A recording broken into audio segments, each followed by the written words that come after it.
Hello and welcome. This is Sports Talk with me, Lewis Connell, and I'm joined by Peter Spencer from Betfred. How are you doing today, Peter? Great, thanks very much. Well, we'll do something a bit different this week. We'll start with a winner, Mickey Millions, who is the biggest ever Betfred winner. He won 5.4 million from a £1.50 bet at Betfred, and we've got a bit more to say about him. Well, I'm just back from his wedding, actually, 6 months on. He was a great winner in January. He works in a care home. He swapped his shift with his mate, so he was at home, bored watching the Christmas repeats on TV, and had to go on this spin game. And as you say, he had £1.50, and he won £5.4 million, which is the biggest ever win in Betfred history. So I interviewed him back in January, and then kept in touch. I was interested to see what he's done with his all his money in the last 6 months, because it was his wedding this week, and Fred Doan, our boss, he was the VIP guest at the wedding, as you can imagine. Basically, he paid for everything, didn't he?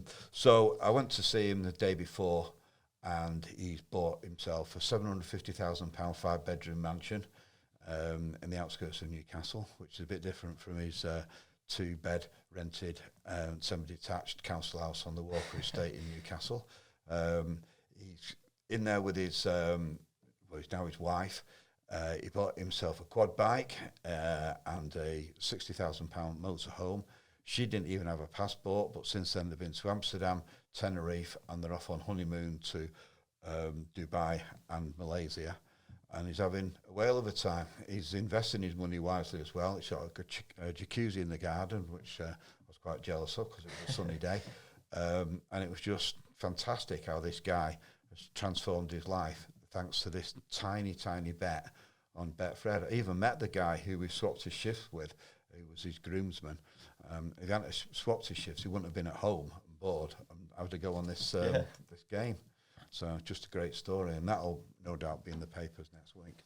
And you said just off air there how much of a deserving winner he was. You know, he's done a lot for the local community in terms of caring and stuff like that. Well, he is a kind guy. I mean, when I first met him, there was a homeless guy outside the hotel in January, and he asked him for a cigarette, and he said, "Oh, you're down on a heel, aren't you? You need some money for cigarettes and that." He said, "I tell you what, book into that hotel, I'll pay." And he stayed in the hotel for the night, this bloke. So he is a really kind, genuine person.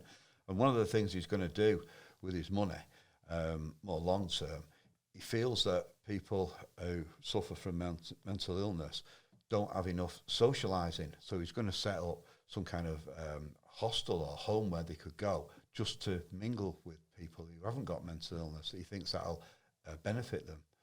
So he has got a kind heart. And what a nice story to begin on our sports talk here, and a very deserving winner.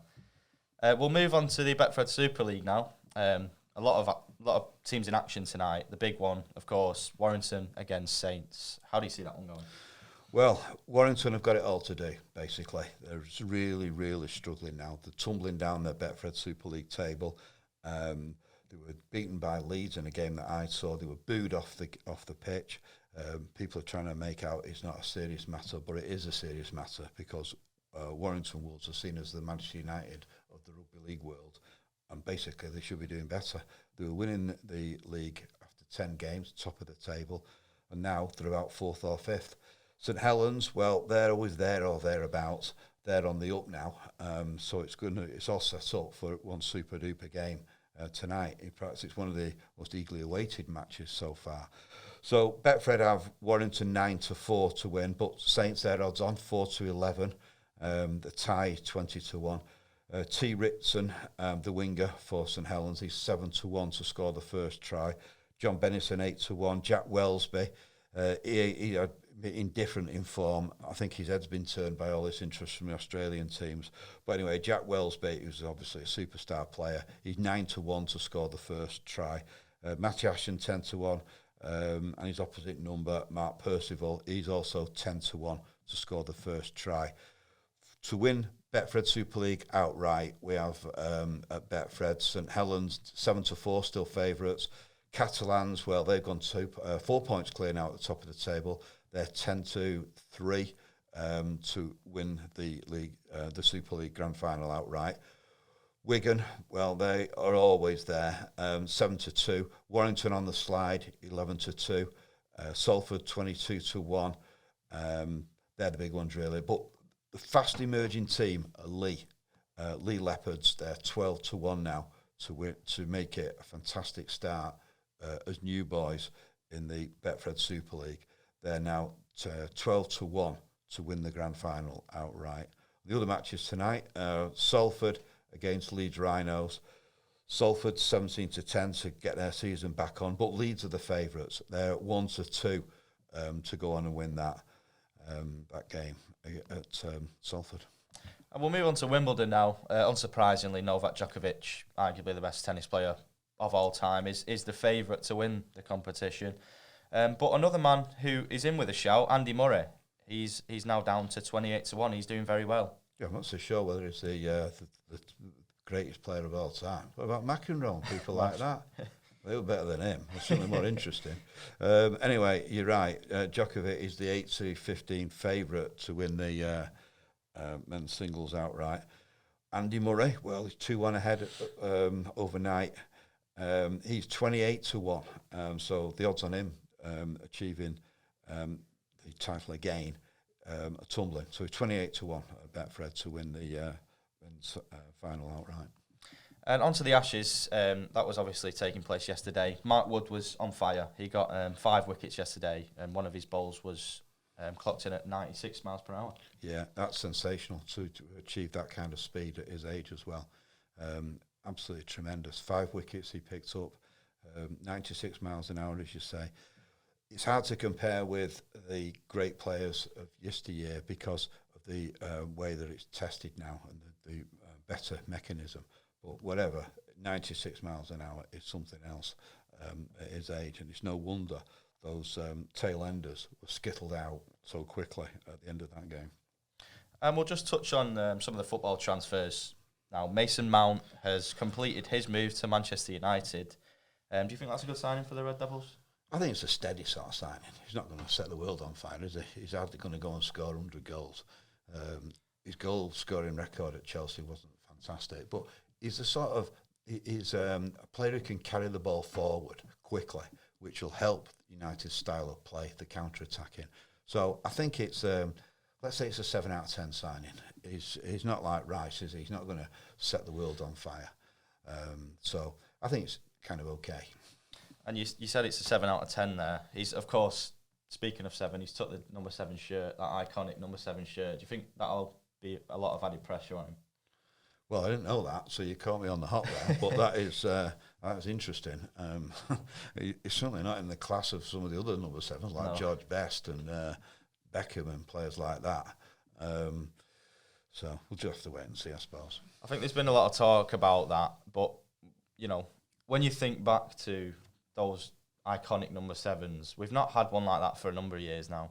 You know, we've had Antonio Valencia, the likes of Michael Owen, Memphis Depay, who've all not done very well at the club.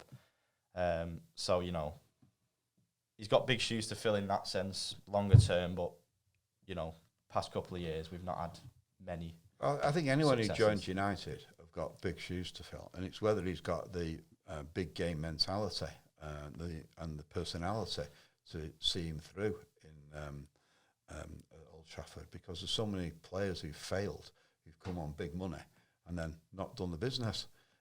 That's the problem at United. It's one step up. And I'll tell you what I didn't like, that strange little video he did about why he's left Chelsea. I mean, if it's so great at Chelsea, why don't you stay? It was ridiculous. He's been at the academy since he was 8. Well, he's not the only player who's been at academy since he was 6 or 7 or 8. Loads of players do that. And what that video didn't say is why he's left Chelsea. That's what we want to know. Why did he left Chelsea and join United? And the answer is money. And of course they don't say that, do they? Yeah. I think his PR team might have had a bit of a nightmare with that one. And I don't know if you noticed as well, he actually had blonde hair on that video. Now he's got brown hair, which we've seen from the announcement video. So that maybe says that he did that quite a few months ago. Well, frankly, I'm glad I didn't see the video. I mean, these footballers who think they're going to change their hairstyle, they want to concentrate on getting a ball in the onion bag and messing about changing their hair. 100%. And another Man United are looking to sign is Andre Onana, is obviously the keeper at Inter. Do you think they're right to replace David De Gea? Well, I think De Gea is an old-fashioned keeper. And whatever they say, he's not very good with his feet.